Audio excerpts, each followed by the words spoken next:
ॐ श्री सिद्धकुञ्जिका स्तोत्रम् शिव उवाच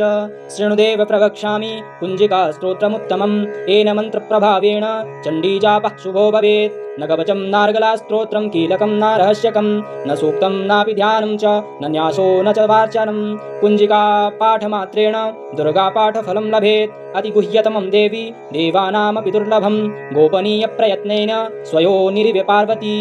मारणं मोहनं वश्यं स्तम्भनोच्चाटनादिकं पाठमात्रेण संसिध्येत् कुञ्जिका स्तोत्रमुत्तमम् अथ मन्त्रः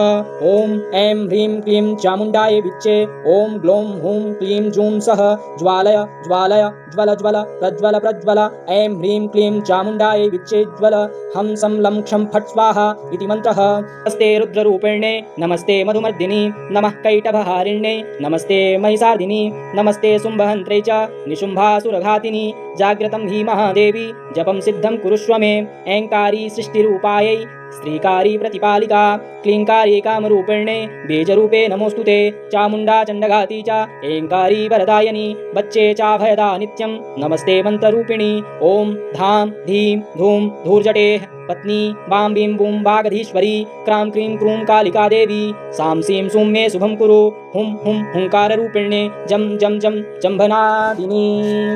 भ्रां भ्रीं भ्रूं भैरवी भद्रे भवान्येते नमो नमः अं कं चं टं तं पं यं सं बीं धूं ऐं बीं हं क्षं धिजाग्रं धिजाग्रं त्रोटय त्रोटय दीप्तं कुरु कुरु स्वां पीं पूं पार्वती पूर्वा खां खीं खुं खेचरी तथा सां सीं सूं सप्तसती देव्या मन्त्रसिद्धिं कुरुष्व मे इदं तु कुञ्जिका स्तोत्रं मन्त्रजागर्ति हेतवे अभक्ते चैव दातव्यं गोपितं रक्ष पार्वती यस्तु कुञ्जिकया देवी हीनां सप्तसतीं पठेत् न तस्य जायते सिद्धि ररण्ये रोदनं यथा इति श्री रुद्रयामले गौरीतन्त्रे शिवपार्वती संवादे कुञ्जिका स्तोत्रं सम्पूर्णम्। ॐ तत्सत् ॐ तत्सत् ॐ तत्सत्।